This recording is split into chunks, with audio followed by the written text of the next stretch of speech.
అందరికీ నమస్కారం. నా పేరు రమ. వద్దన్నా వదిలేస్తానా రెండవ భాగం. తను కూడా వెంటనే రూమ్కి వెళ్ళి డోర్ బోల్ట్ పెట్టేసుకుని అక్కడే ఒక మూల కూర్చొని ఏడుస్తూ అలానే పడుకుంది. సూర్య వెనక వెళ్ళిన జాను, సూర్య తను నీకు ఎక్కడ కనిపించింది? ఇన్ని రోజులు తను ఎక్కడుంది? ఇంతకు ముందులాగా తను మళ్ళీ వెళ్ళిపోదు కదా? సూర్య ఫ్రెష్ అయి వస్తాను అని వాష్రూమ్కి వెళ్ళి ఫ్రెష్ అయ్యి పడక మీద జాను ఒళ్ళో తల పెట్టుకుని పడుకున్నాడు. జాను సూర్య తల నిమురుతూ, అలసిపోయావా సూర్య అని అంది. తను అవును జాను, చాలా, నాకు కొంచెం ప్రశాంతత కావాలి అన్నాడు. జాను సూర్య పెదవులు అందుకొని తన ఒత్తిడిని తగ్గివ్వాలని ట్రై చేస్తోంది. కాసేపు తనను వదిలి ఇప్పుడు ఓకేనా అంది. జాను ఒళ్ళో నుండి లేచి తన పెదవులు మళ్ళీ అందుకున్నాడు. సూర్య అంతటితో ఆగకుండా తనని తనలో కలుపుకొని అలసిన శరీరంతో జాను గుండెల్లో తలపెట్టుకొని పడుకున్నాడు. సూర్య జాను కళ్ళు మూసుకొని ఉన్నా కూడా సూర్యని అలానే చూస్తూ, ఎన్ని రోజులు ఇలా నీలో నువ్వే బాధపడతావు సూర్య, ముందు ఉన్న సూర్యని చూడాలని అనిపిస్తోంది నాకు అని అంటూ, జాను మళ్ళీ అలా ఎప్పుడు మారుతావు సూర్య అని బాధపడుతూ ఉంది.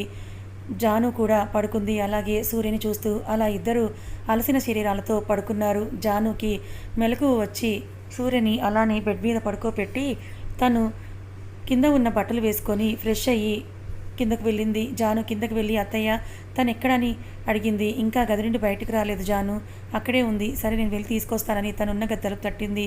ఆ సౌండ్కి మెలకు వచ్చిన తను మెల్లగా తలుపు తెరిచి తన ముందు ఉన్న జానును చూసి చిన్న నవ్వు నవ్వింది. జాను తన గదిలోకి వెళ్ళి, తొందరగా స్నానం చేసిరా, అందరూ నీ కోసం వెయిట్ చేస్తున్నారు అని అంది. తను, మేడం నేను ఫ్రెష్ అవ్వడానికి నా దగ్గర అంటూ ఆగిపోయింది. జాను, దానికి ఎందుకు ఇబ్బంది పడుతున్నావు? వెళ్ళు, పైన గదిలో ఉన్నాయి, వెళ్ళి ఫ్రెష్ అయ్యిరా. జాను వెళ్తూ, నన్ను మేడం కాదు అక్క అని పిలువు అంది.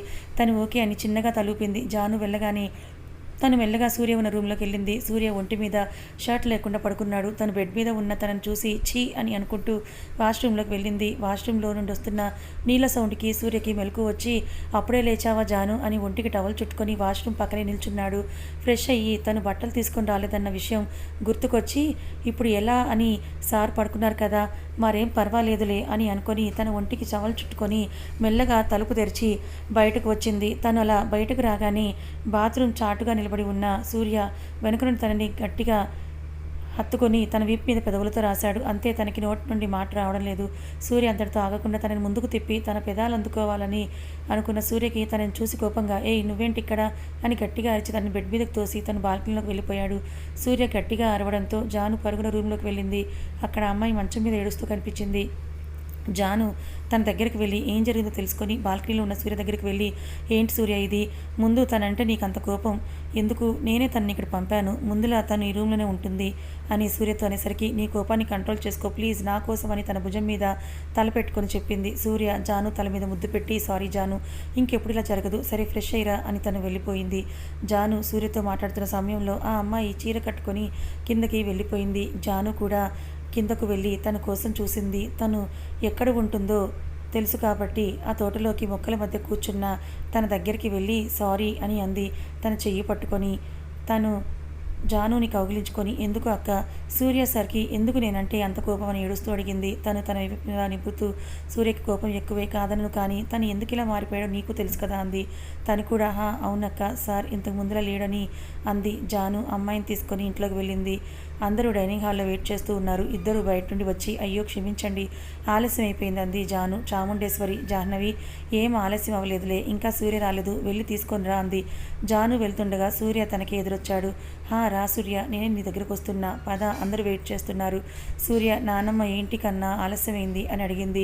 కొద్ది రోజుల నుండి నా మనసుకి శరీరానికి ప్రశాంతత లేదు నానమ్మ, ఇప్పుడు నాకు రెస్ట్ చాలా అవసరం అని ఆ అమ్మాయిని ఒక చూపు చూశాడు సూర్య. అలా చూడడంతో తనకి ఎందుకో భయంగా అనిపించి చెమటలు పడుతున్నాయి. జాను తనని తట్టి, నువ్వు కూడా కూర్చో అంది. లేదు, నాకు ఆకలిగా లేదు, నేను తర్వాత తింటాను అని చెప్పింది ఆ అమ్మాయి. చాముండేశ్వరి, అందరూ ఒకేసారి కూర్చొని తింటే బాగుంటుంది తల్లి అని అంది.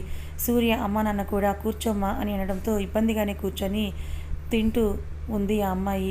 అందరూ భోజనాలు చేసి వారి గదికి వెళ్ళిపోయారు. ఆ అమ్మాయి కూడా తన గదిలోకి వెళ్తుండగా, జాను నువ్వు సూర్య రూమ్లోకి వెళ్ళు అని అంది. అక్క నేను వెళ్ళను అంది. సూర్యకి చెప్పాను, ఇంకా ఏం ప్రాబ్లం లేదులే వెళ్ళు అని అంది. తను భయంగానే పైనున్న గదికి వెళ్ళింది. మెల్లగా డోర్ ఓపెన్ చేసి రూమ్లోకి వెళ్ళింది. రూమ్లో మొత్తం చూసింది, సూర్య ఎక్కడున్నాడా అని. తను సోఫాలో కూర్చొని తనని చూస్తున్నాడు. తను సూర్యని చూసి భయంతో అక్కడే నిల్చుంది. సూర్య లేచి వెళ్ళి డోర్ క్లోజ్ చేసి ఆ అమ్మాయి చేయి పట్టుకొని లాక్కొని సోఫాలో పడేసి తను ఎదురుగా కూర్చున్నాడు. ఆ అమ్మాయి, సార్ ప్లీజ్ ఎందుకు మీరు ఇలా చేస్తున్నారు, నన్ను వదిలేయండి, మీకు కనిపించినంత దూరంగా నేను వెళ్ళిపోతానంది. సూర్య ఒకసారి అలా చేసి, ఇప్పుడు ఇలా అయ్యావు, నేను నీ విషయంలో ఎప్పుడు దూరంగానే ఉన్నా, కానీ నువ్వు ఎప్పుడైతే ఇల్లు వదిలి వెళ్ళావో అప్పుడే నేను నీకు దూరంగా ఉండి చాలా తప్పు చేశాననిపించింది. మన మొదటి రాత్రి నీకు చెప్పాను, నేను నీకు దూరంగానే ఉంటాను, నా నుండి నీకు ఎటువంటి ఇబ్బంది ఉండదు చెప్పానా లేదా అని గట్టిగా అడిగాడు తనని. తను అవును చెప్పారు అని అంది. మరి ఎందుకు ఇల్లు వదిలి వెళ్ళిపోయావు చెప్పు అవంతిగా, ఎందుకు ఇలా చేశావు నువ్వు? సూర్య మాట్లాడు అవంతిక, ఏంటి అలా చూస్తున్నావు? నేను పేరు పెట్టి పిలిచానా? నువ్వు ఇక్కడ ఉన్న రోజులు ఎప్పుడు కూడా నేను పేరు పెట్టి పిలవలేదు. నాకు నేను పెళ్లి చేసుకోవడం కూడా ఇష్టం లేదు. కానీ నేనున్న పరిస్థితి అలాంటిది. దానికి నేను నిన్ను చాలాసార్లు క్షమాపణలు కూడా చెప్పాను. అవంతిక, మీరు క్షమాపణలు చెప్పినంత మాత్రాన మీరు చేసింది సరవదు కదా సూర్య సార్. నాకు ఇష్టం లేకుండా బలవంతంగా నా మెడలో తాళి కట్టారు. అది కూడా నా పెళ్ళి ఇంకో వ్యక్తితో అవుతుందని తెలిసి కూడా మీరు నన్ను పెళ్లి చేసుకున్నారు. మీకు నేనంటే మొదటి నుంచి పడదు. అలాంటిది పెళ్లి చేసుకొని తీసుకొని వచ్చి ఇలా ఇంట్లో పడేస్తే నేను మీతో కాపురం చేస్తూ కూర్చోవాలా? అందుకే నేను ఇంట్లో నుండి వెళ్ళిపోయాను. మీరంటే నాకు ఇష్టం లేదు. మీకు ఇప్పటికే అక్కతో పెళ్లి జరిగింది. మళ్ళీ నన్ను అలా ఎలా పెళ్లి చేసుకొని తీసుకొస్తారు చెప్పండి అని అంది. సూర్య మనసులో ఏం లేదు. అవి నీ జీవితాన్ని నా చేతులతో నాశనం చేశానని నాకు తెలుసు. నా వల్ల నువ్వు ఎంత బాధపడ్డావో, నిన్ను బాధ పెట్టినందుకు నేను కూడా అంతకంటే ఎక్కువగానే బాధపడుతున్నా. సూర్య, నేను నీ విషయంలో చాలా పెద్ద తప్పు చేశాను అవంతిక. కానీ నేను ఏం చేయలేని పరిస్థితి. నా జాను కోసం నాకు దూరంగా వెళ్తాను అంది. తను లేకుండా నేను ఉండలేను అవంతిక. అందుకే నేను నీ విషయంలో అలా చేయవలసి వచ్చిందని మనసులో చెప్పుకుంటూ చాలా బాధపడిపోతూ ఉంటాడు సూర్య. కానీ పైకి మాత్రం ఇప్పుడు నువ్వు నాతో ఉండి తీరాలి, నువ్వు ఎక్కడికి వెళ్ళకూడదని అన్నాడు కోపంగా. అవంతిక సూర్యని సూటిగా చూస్తూ, లేదు సార్, నేను ఇక్కడ ఉండాలని అనుకోవడం లేదు. సూర్య, అవి నాకు కోపం తెప్పించకు. నేను చెప్పినట్టు వింటేనైకే మంచిది, కాదంటే నువ్వు చాలా కష్టపడతావు అని అన్నాడు. అవి ఇంకా చెప్పింది చాలు అని సూర్య మాట్లాడుతుంటే ఆపండి అన్నట్టుగా చెయ్యి అడ్డుపెట్టింది. సూర్య కోపంతో తన ఛాతీ పిడికిలు బిగించి, నేను ఎందుకు చెప్తున్నానో అర్థం చేసుకో. మీరు చెప్పింది నేను చాలు సార్. ఇంట్లో అందరూ పడుకున్నారు కాబట్టి నన్ను ఆపడానికి ఎవరు ఉండరు. మీరు కూడా తప్పుకుంటే నా దారి నేను చూసుకుంటాను అని సూర్య ముందు నుండి లేచి తలుపు తీసుకొని బయటకు వెళ్ళాలని అనుకున్న అవి సూర్య, నువ్వు ఇలా చెప్తే వినవు కదా అని అనుకుంటూ ఫాస్ట్గా తను చేయి పట్టుకొని తన మీద లాక్కొని తన జుట్టు పట్టుకొని, ఏంటి నీకు ఇంత మంచిగా చెప్తున్నా కూడా అర్థం కావటం లేదా అన్నాడు. అవికి సూర్య అలా పట్టుకోగానే చాలా నొప్పిగా అనిపించింది. సార్ ప్లీజ్ నన్ను వదిలేయండి, చాలా నొప్పిగా ఉంది నాకు. నేను నీకు చాలా మంచిగా చెప్పాను, అయినా కూడా నువ్వు వినలేదు కదా అవి అని అంటూ తన రెండు బుగ్గల్ని గట్టిగా పట్టుకొని తన పెదవుల్ని అందుకున్నాడు. అంత అకస్మాత్తుగా సూర్య అలా చేయడంతో అవికి ఒక క్షణం ఏం చేయాలో కూడా అర్థం కాలేదు. తన నుండి దూరం జరగాలని ఎంత గింజుకున్నా సూర్య తనని వదలడం లేదు. సూర్య కాసేపటికి తనని వదిలి తనని ఎత్తుకొని బెడ్ మీద పడేసి తన చొక్కా తీసి తన దగ్గరకు వెళ్తుండగా అవి, సూర్య సార్ ఏం చేస్తున్నారు మీరు, దయచేసి మీరు ఇలా చేయవద్దు అని ఏడుస్తూ తనని వేడుకుంటోంది. సూర్య, లేదు అవి, నువ్వు ఇంకోసారి ఇంట్లో నుండి వెళ్ళాలన్న ఆలోచన కూడా నీకు రాకూడదు అవి అని తన ఒంటి మీద ఉన్న చీర తీసి తనను ఆక్రమించుకోవడం మొదలుపెట్టాడు. అవి ఎంత ఏడుస్తున్నా ఎంతగా బాధ వస్తున్నా సూర్య అసలు వినడం లేదు. తను గట్టిగా అరవకుండా తన పెదవులు బంధించి తన చేతులు బెడ్కి గట్టిగా దింపెట్టి అవి ఒంటి మీద తన పంటి గుర్తులు పెడుతూ తను ఇంకా అభ్యంతరం చెప్పదనుకున్న తర్వాత తన చేతులు వదిలి తన మీద ఉన్న కోపాన్ని తన ఒంటి మీద చూపిస్తూ వారిద్దరి మధ్యన గాలి కూడా దూరనంత దగ్గరగా సూర్య అవిని ఆక్రమించాడు. తన కోపం చల్లారే వరకు అవి నరకం చూస్తూనే అలా అలసిపోయిన సూర్య తన మీద నుండి లేచి ఒంటికి టవల్ చుట్టుకొని బాల్కనీలోకి వెళ్ళి తన చేతిని గట్టిగా గోడకేసి కొట్టాడు. చాలా గట్టిగా కొట్టడంతో సూర్య చేతి నుండి రక్తం కారుతోంది. రూమ్లో బెడ్ మీద ఒంటికి బెడ్షీట్ కప్పుకొని ఏడుస్తూ ఉంది అవి. అలా ఏడుస్తూ ఉంటే సూర్యకి గుండెల్లో ఎవరో గుచ్చుతున్నట్టుగా బాధగా అనిపించసాగింది. సూర్య కంటి నుండి 2 కన్నీటి బొట్లు తన చేతి మీద పడ్డాయి. ఎందుకు అవి ఇలా చేసావు? నేను నీకు ఎంత దూరంగా ఉండాలనుకుంటే నువ్వే నీకు ఇంకా దగ్గరయ్యేలా చేస్తున్నావు. సూర్య రూమ్లో వెళ్ళి బెడ్ మీద పడుకున్నాడు. అయినా ఏవి ఏడుస్తూనే ఉంది. సూర్య అవి మొహంలో మొహం పెట్టి చూస్తూ, నువ్వు ఇప్పుడు ఏడుపు ఆపలేదంటే ఈ రాత్రి మొత్తం నువ్వు ఎంత గింజుకున్నా కూడా నిన్ను వదలను సూర్య అలా అంటే అవి వెంటనే ఏడుపు ఆపేసింది. తను వాష్రూమ్లోకి వెళ్ళిపోతూ ఉండగా తను చేయి పట్టుకొని లాగి, నీకు 10 నిమిషాలు టైం అంటే అంతే ఇస్తున్నా, అక్కడ కూర్చొని ఏడవాలి అనుకుంటే మాత్రమే తన కళ్ళలోకి చూశాడు. తను తల కిందకి దించుకొని తొందరగానే వస్తానంది. అవి చెయ్యి వదిలి ఓకే వెళ్ళన్నాడు. తను చెప్పిన టైంకి డ్రెస్ చేంజ్ చేసుకొని సోఫా దగ్గరికి వెళ్ళి పడుకోవాలనుకున్న అవి ఎదురుగా సూర్య నిల్చుండి ఎక్కడికి అన్నాడు. తను పడుకోవడానికి అంది. అక్కడ కాదు బెడ్ మీద పడుకో అన్నాడు. లేదు నేను అక్కడే పడుకుంటాను అంది. తను చేయి పట్టుకొని మంచం మీద తోశాడు. అవి పైకి లేస్తుంటే సైలెంట్గా పడుకో ఇక్కడే అని అన్నాడు. తను ఇంకా ఏం మాట్లాడకుండా పడుకుంది. సూర్య ఫ్రెష్ అయి వచ్చి తను కూడా పడుకున్నాడు. కానీ తనకి నిద్ర రావడం లేదు. అవి కూడా ఏదో ఆలోచిస్తూ తన కంటి నుండి నీళ్లు కారుతూనే ఉన్నాయి. అలా ఇద్దరు ఎప్పటికో పడుకున్నారు. ఇంట్లో అందరూ లేచి బ్రేక్ఫాస్ట్ కూడా చేసి సూర్య కోసం ఎదురు చూస్తున్నారు. కానీ తను ఇంతకీ రాకపోయేసరికి జాను వెళ్ళి తలుపు నాక్ చేసింది. సూర్యకి మెలకు వచ్చి తలుపు తెరిచి గుడ్ మార్నింగ్ జాను అన్నాడు. జాను ఏంటి సూర్య ఎంత ఆలస్యంగానా? అందరూ నీకోసం చూస్తున్నారు. మామయ్య వాళ్ళ ఆఫీస్కి ఎప్పుడో వెళ్ళిపోయారు. ఏంటి జాను ఇంత తొందరగానా అన్నాడు. జాను తొందర ఏంటి సూర్య, ఇప్పుడు టైం చూడు ఎంత అయిందో అంది. సూర్య గోడ గడియారం వైపు చూసి ఓ షీట్ 10 గంటలు అయ్యింది. అలా ఎలా పడుకున్నాను నేను అని. సరే జాను ఫ్రెష్ అయ్యి వస్తానని వాష్రూమ్లోకి వెళ్ళాడు. జాను రూమ్లోకి వెళ్ళి ఏంటి అవి ఇంకా పడుకునే ఉంది అని తనని పిలుస్తోంది. కానీ తను పలకడం లేదు. తన దగ్గరకు వెళ్ళి బెడ్షీట్ తీసి తను చేయి పట్టుకుంది. అంతే. సూర్య అని గట్టిగా అరిచింది. వాష్రూమ్లో ఉన్న సూర్య పరుగున వచ్చి ఏంటి ఏమైంది జాను? సూర్య అవికి ఒళ్ళు చాలా వేడిగా ఉంది.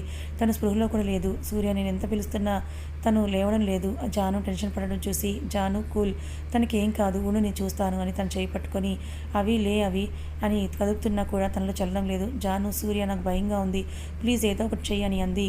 సూర్య డ్రెస్ వేసుకొని అవిని ఎత్తుకొని కిందకు వెళ్ళాడు. సూర్య అవిని అలా ఎత్తుకొని తీసుకురావడంతో కింద ఉన్న అందరూ కూడా టెన్షన్గా సూర్య దగ్గరికి వచ్చి ఏమైంది అవికి అని అడిగారు. సూర్య ఏం లేదు, తనకు కొంచెం కళ్ళు తిరిగి పడిపోయింది, నేను తనని తీసుకొని హాస్పిటల్కి వెళ్తున్నా అన్నాడు. జాను నేను కూడా వస్తానంది. సూర్య వద్దు జాను నేను తీసుకొని వెళ్తాను కదా అని చెప్పి తను వెళ్ళిపోయాడు. సూర్య అవిని తీసుకొని హాస్పిటల్కి వెళ్ళాడు. తను ఇంతకుముందు జానుని చూస్తున్న డాక్టర్ దగ్గరికి తీసుకొని వెళ్ళాడు. సూర్య చేతుల్లో ఉన్న అమ్మాయిని చూసి బెడ్ మీద పడుకోబెట్టి సూర్య అంది. నువ్వు ఇక్కడ కూర్చో, నేను తనని చెక్ చేస్తానని వెళ్ళి 15 నిమిషాల్లో తన ముందుకు వచ్చి సూర్య కాలర్ పట్టుకొని పైకి లేపి కోపంగా తననే చూస్తూ ఏంటి సూర్య నువ్వు చేసింది అసలు? సూర్య డాక్టర్ ముందు తలదించుకొని నా కోపాన్ని కంట్రోల్ చేసుకోలేకున్నా ఆంటీ అని అన్నాడు. డాక్టర్ సూర్య ఫ్యామిలీకి తన ఫ్యామిలీ ఫ్రెండ్, అందుకే తనని ఆంటీ అని పిలుస్తున్నాడు. సూర్య తన చేయి పట్టుకొని అవి దగ్గరకు తీసుకొని వెళ్తుంది సూర్యని. తన బయట కొంగు తొలగించి చూడు సూర్య, తన ఒంటి మీద ఉన్న ఆ పంటిఘాట్లు నువ్వు చేసిన గాయాలని అని చూపిస్తూ ఉంది. సూర్య అవి వంటి ముందు ఉన్న తను చేసిన గాయాలను చూసి గట్టిగా కళ్ళు మూసుకున్నాడు. డాక్టర్ తనని చూసి ఎందుకు కళ్ళు మూసుకున్నావు సూర్య? చూడు సూర్య, నువ్వే కదా కళ్ళు మూసుకుంటే తను నిన్ను ఎలా భరించిందో ఒక్కసారి ఆలోచించు. నువ్వు తనని ఎంతగా బలవంతం చేశావో. తన ఒంటి మీద నువ్వు చేసిన గాయాలు చెప్తున్నాయి. సూర్య తన సమయంలో చాలా నరకం అనుభవించింది. సూర్య నువ్వు ఇలా చేస్తావని అనుకోలేదు. జానుతో కూడా నువ్వు ఇలానే బిహేవ్ చేస్తావా? సూర్య వెంటనే ఆంటీ అని అన్నాడు. మరి తన విషయంలో మాత్రం ఎందుకు ఇలా చేశావు? సూర్య కాసేపు మౌనంగా ఉన్నాడు. తనకి చెప్పడానికి తన దగ్గర మాటలు లేవు. సూర్య సారీ ఆంటీ, ఇంకోసారి ఇలా జరగదు. నాకు కాదు సూర్య, ఆ మాట నీ భార్యకి చెప్పు. తన స్పృహలోకి రావడానికి ఎంత టైం పడుతుందన్నాడు. తను నీ నుండి చాలా నొప్పి తీసుకుంది సూర్య. రాత్రి బాగా ఏడ్చి పడుకున్నట్టుగా ఉంది. బాగా భయపడడంతో జ్వరం కూడా వచ్చింది. ఇంకో 2 గంటల్లో తన స్పృహ వస్తుంది. తనకి ఇంజెక్షన్ చేశాను, తనని రూమ్కి షిఫ్ట్ చేస్తాను. తను చాలా నీరసంగా ఉంది, సెలైన్ పెడతాను. అది కంప్లీట్ అవ్వగానే తనని తీసుకొని వెళ్ళు. కానీ ఇంకోసారి ఇలా జరగకుండా మాత్రం చూసుకో. సూర్య డాక్టర్ చేయిని పట్టుకొని లేదాంటీ, ఇంకోసారి నేను తనని బాధ పెట్టను. డాక్టర్ సూర్య చెయ్యి చూసి నిన్ను నువ్వు బాధ పెట్టుకోవడం కూడా చేసుకున్నావా సూర్య? రాత్రి తన చేతిని గోడ గట్టిగా కొట్టడం గుర్తొచ్చి ఏం లేదాంటీ, చిన్న దెబ్బే, నాకేం పర్లేదన్నాడు. డాక్టర్ నర్సుని పిలిచి తనకు డ్రెస్సింగ్ చేయమంది. నేను అవి కోసం మందు రాశాను. భర్తను బలహీనంగా ఉంది. ఇప్పుడు తనకు అవి వాడితే నీరసం తగ్గుతుంది. ఓకే నేను నా గదికి వెళ్తానని అవిని జాగ్రత్తగా చూసుకోమని సూర్యకు చెప్పి తన చెంపలు నిమిరి వెళ్ళిపోయింది. సూర్య అవి పక్కనే కూర్చొని నన్ను క్షమిస్తావా నువ్వు? నీతో చాలా రాక్షసంగా ప్రవర్తించాను నేను అని తన చెయ్యి పట్టుకొని బాధపడుతున్నాడు. సూర్య అవికి పెట్టిన సెలైన్ అవ్వగానే మెల్లగా తను కళ్ళు తెరిచి తను ఎక్కడ ఉందో చుట్టూ చూస్తోంది. సూర్య తన చేయి పట్టుకోవడంతో తన చేతిని లాక్కొని లేచి కూర్చోవాలనుకుంటే తన వల్ల కావటం లేదు. అది గమనించిన సూర్య తనని పట్టుకొని బెడ్కి ఆనించి కూర్చోపెట్టాడు. అవికి బాడీ మొత్తం నొప్పిగా ఉంది. తన పొత్తి కడుపులో కూడా చాలా నొప్పిగా ఉంది. సూర్య ముందు ఏడిస్తే తనని మళ్ళీ కోప్పడతాడనుకొని కన్నీళ్ళు బయటకు రాకుండా పంటి కింద నొప్పిని భరిస్తోంది. అది గమనించిన సూర్య అవిని చూస్తూ సారీ అవి, నేను నీతో అలా బిహేవ్ చేయాల్సింది కాదు, సారీ. నువ్వు ఎంత చెప్పినా నా మాట వినకపోవడంతో నిన్ను ఎలా ఆపాలన్న ఆవేశంతో అలా చేశాను. ఇంకెప్పుడు అలా చేయను. నీకు ఇప్పుడు నొప్పిగా ఉందని నాకు తెలుసు, పద ఇంటికి వెళ్దాం అని అన్నాడు. తనని మెల్లగా కిందకి దించి తను ముందుకు వెళ్ళాడు. అవి అడుగు వేయలేకపోతోంది, తన వల్ల కావటం లేదు. సూర్య వెనక్కి చూసి ఏంటి పద అన్నాడు. తనేం మాట్లాడటం లేదు. తను చేయి పట్టుకొని నడువు అన్నాడు. మెల్లగా ఒక అడుగు వేసింది. వెంటనే అమ్మ అని తన కడుపు మీద చేయి పెట్టుకొని ఏడుస్తోంది. సూర్య తనని ఎత్తుకొని కారులో కూర్చోపెట్టి ఇంటికి తీసుకొని వెళ్ళాడు. ఇంట్లో సూర్య హాస్పిటల్కి వెళ్ళినప్పటి నుండి అందరూ టెన్షన్గానే హాల్లో వెయిట్ చేస్తున్నారు. జాను సూర్య కాల్ చేసినప్పుడు ఇంకో 10 గంటలో వచ్చేస్తామన్నాడు. ఇంకా రాలేదు. సమస్య ఏం లేదు, తను ఇంకా టెన్షన్ పడుతూ ఉంది. ఇంట్లో వారి ముందు మామూలుగా అయితే ఉంది, కానీ సూర్య కార్ సౌండ్ రావడంతో జాను పరుగున బయటకు వెళ్ళింది. తను కార్ దిగి అవిని ఎత్తుకొని జాను మాట్లాడుతున్న తనకి ఏం చెప్పకుండా ఇంట్లోకి తీసుకువెళ్ళాడు. ఇంట్లో అందరూ ఏం అడుగుతారో అని తెలిసిన సూర్య నేను తన గదిలో పడుకోబెట్టి వస్తాను అని తనని బెడ్ మీద పడుకోబెట్టి కిందకు వచ్చాడు. జాను సూర్యని కౌగిలించుకొని ఏం చేశావు నువ్వు తనతో అంత హార్ష్గా అలా ఎలా బిహేవ్ చేశావు అని అంది మెల్లగా. తనకి మాత్రమే వినిపించేలా నేను నీకు అంతా చెప్తాను అని మెల్లగా చెప్పి తన నుదుటి మీద ముద్దు పెట్టి అక్కడి నుంచి వెళ్ళి సోఫాలో కూర్చొని జాను తనకు టిఫిన్ తీసుకొని వెళ్ళింది. సూర్య నానమ్మ ఒడిలో పడుకొని నా వల్ల ఒక అమ్మాయి చాలా బాధపడుతుంది నాన్నమ్మ అని బాధపడుతున్నాడు. చాముండేశ్వరి సూర్య తల నిమురుతూ, నువ్వు తన మీద కోపాన్ని మాత్రమే చూపిస్తున్నావు. నీ ప్రేమతో తనకి నీ మీద ఉన్న కోపం పోగొట్టలేవా సూర్య అని అంది. ఏం మాట్లాడలేదు. నా మనసులో జాను మాత్రమే ఉంటుంది నానమ్మ అన్నాడు. తనకి నీ మనసులో చోటు ఇవ్వమని నేను అనలేదు కన్నా. నువ్వు తనతో కోపంగా కాకుండా మామూలుగా మాట్లాడడానికి ప్రయత్నించు సూర్య. ఏదో ఆలోచిస్తూ అలసటగా ఉండడంతో అలానే నిద్రపోయాడు సూర్య. అమ్మ, పిన్ని, చాముండేశ్వర్తో అత్తయ్య, సూర్యని అలా చూస్తుంటే మాకు చాలా బాధగా ఉంది. సూర్య బయటికి అలా ఉన్న లోపల ఒక అగ్నిపర్వతాన్ని మోస్తున్నాడు. నాకు నా సూర్యని మునుపట్ల సూర్య అలా చూడాలని అనుకుంటున్నాను అని తన కన్నీళ్లు పెట్టుకుంది. చాముండేశ్వరి, ఊరుకో లక్ష్మి, నాకెందుకో మన సూర్య మునుపట్లా మారతాడని అనిపిస్తోంది. నువ్వు కూడా ఇలా అయితే ఎలా చెప్పండి. వెళ్ళండి, నేను సూర్య లేచిన తర్వాత వాడిని తన రూమ్కి పంపించి నేను వెళ్ళి రెస్ట్ తీసుకుంటాను అంది చాముండేశ్వరి సూర్యని చూస్తూ ఎందుకు నా మనవడి జీవితం ఇలా అయ్యింది? తను ప్రాణంగా ప్రేమించిన జానును చూసుకోవాలా? జానుకి ఇచ్చిన మాట కోసం ఇష్టం లేకుండా ఒక అమ్మాయి జీవితంలోకి వెళ్ళి తన జీవితాన్ని శాసిస్తున్నందుకు బాధపడాలా అని అనుకుంటూ బాధపడసాగింది చాముండేశ్వరి. కథ ఇంకా ఉంది. సూర్య జానుని ఇష్టపడి పెళ్లి చేసుకున్నాడు కదా, మరి అలాంటిది అవంతికి మెడలో తాళి ఎందుకు కట్టాడు? అది కూడా జాను ఇష్టప్రకారమే అని అంటోంది చాముండేశ్వరి. అసలు అవంతిని పెళ్లి చేసుకోవాల్సిన అవసరం సూర్యకి ఏం వచ్చింది? మరి తన మీద సూర్యకి ఎందుకంత కోపం? తెలుసుకోవాలనుకుంటే ఛానల్ని ఫాలో అవ్వండి. కథ నచ్చితే లైక్ చేయండి, మరికొంతమందికి షేర్ చేయండి. ఇలాంటి మరిన్ని మంచి కథల కోసం మన ఛానల్ని సబ్స్క్రైబ్ చేసుకోండి. Thank you so much for watching.